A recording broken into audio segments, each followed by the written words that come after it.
kayo dahil alam niyo naman na tayo mga professionals na taga-tawa. Hinahire tayo para tayo magpasaya at tumawa sa mga sinasabi nila mga jokes. Umpisahan ko na sa'yo, pumunta ka dun sa Churva Comedy Bar sa may Makati dahil meron dong sobrang corny na stand-up comedian at kailangan mo siya tawanan at nakakaawa naman. Ma'am, corny naman pala, ba't di nila natin tanggalin tas palitan na lang? Hindi pwede dahil anak yun ng politiko at nagbabayad yun doon. So, obligado tayong tawanan.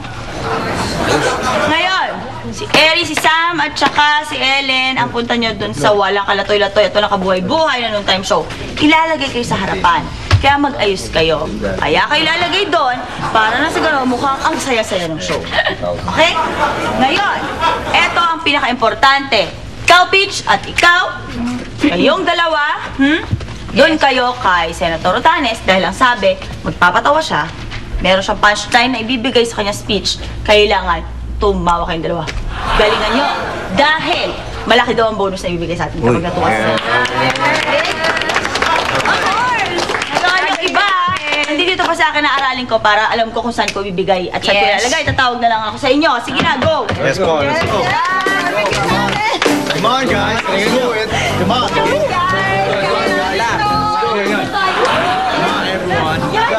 So we are all gathered here today to introduce the alternate source of methane, which is, of course, kamote.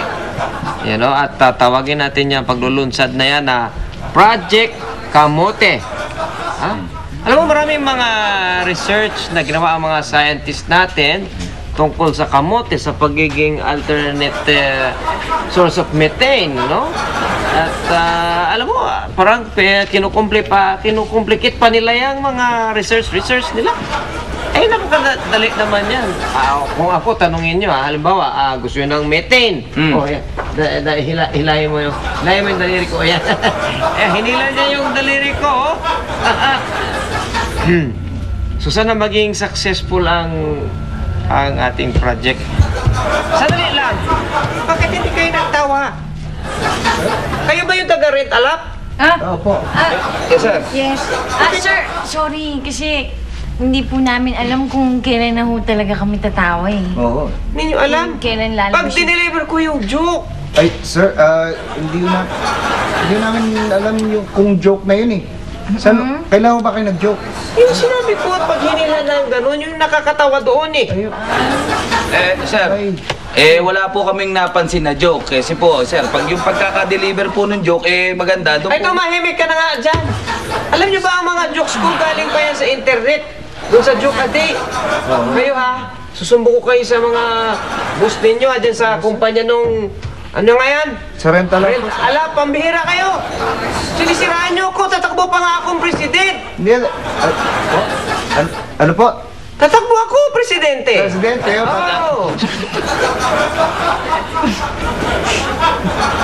Ano nakakatawa doon? Wala po. Ano ba? Huwag mong pigilan yan. Baka mamaya lumabas yung methane.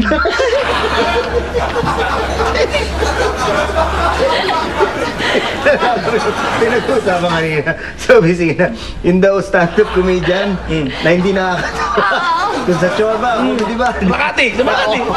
Hindi rin mapaalis kasi anak ng senador. Alam ko na kung sino yung tatay.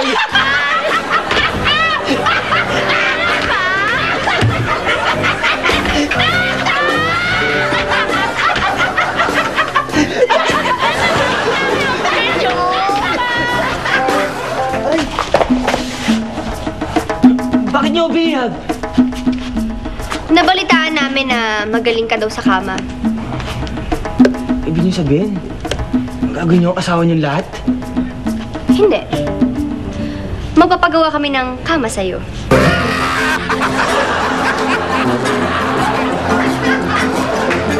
Ba't ganun? Ang mga straight ang buhok, gustong magpakulot. Ang mga kulot ang buhok, gustong magpa-straight. Ba't ganun?